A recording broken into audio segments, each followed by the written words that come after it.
Hey, good morning, everyone. So today I'm going to talk about something a little different. I started doing some research on the Michigan history, and I was using this book, Lost in Michigan, which I have been reading, and there's so many great stories in here that it's just awesome. So I'll be doing a lot of things I'm finding in here and doing extra research to get more information for future videos. But one of the things I wanted to talk about today is the fact that you have to make sure when you're reading something, even though it's published in a book, that they got it accurate. So one of the things that I see in here is I'm talking about White Rock or looking at it, I was reading it, they said, oh, it's on M23.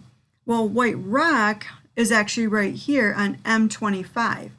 M23 comes all the way up through here and then goes right up through here on the eastern side of the top of the mitten of Michigan.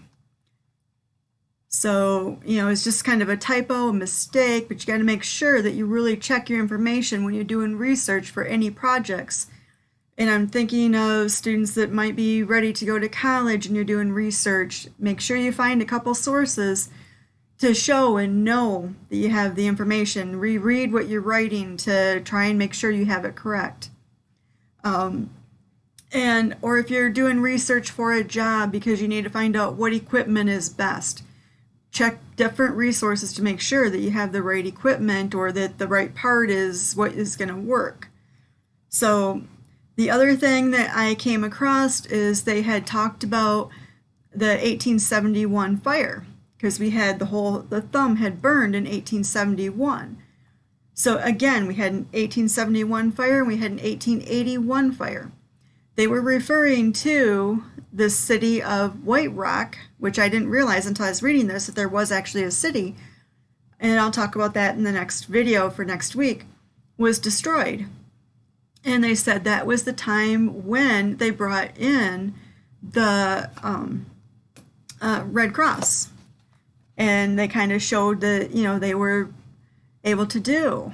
But again, here, the Great Fire of 1881. From my research from many, many years ago, this is when the Red Cross came out and did aid for this fire. It was the first disaster relief furnished by this organization.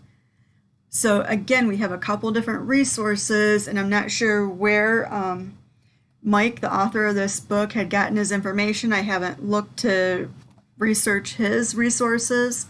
I'm just letting you know, make sure you check your resources and double check and look for several that have the same information. Because I know when I had done this research myself many years ago on the Great Fire of 1881, I had pulled out a pamphlet from the library's archives that had been very, very old. It was written back in maybe 1882, 1883. I would have to look up and find what that resource was dated at, where a guy had come and he had researched where the fire had gone and how it had moved through the thumb and how it had started, because there's many, many fires that had started through that time. But they had talked about the Red Cross at that point too, coming in and helping people out. So again, I just want you to make sure that when you're doing research or looking for information, double check that stuff. Because as I was looking again, when I saw that road, I'm like, wait a minute, no. I go up M25 all the time in the summer just for a nice road trip and stop at the parks and look at things and just enjoy the weather and enjoy seeing the boats out on the water.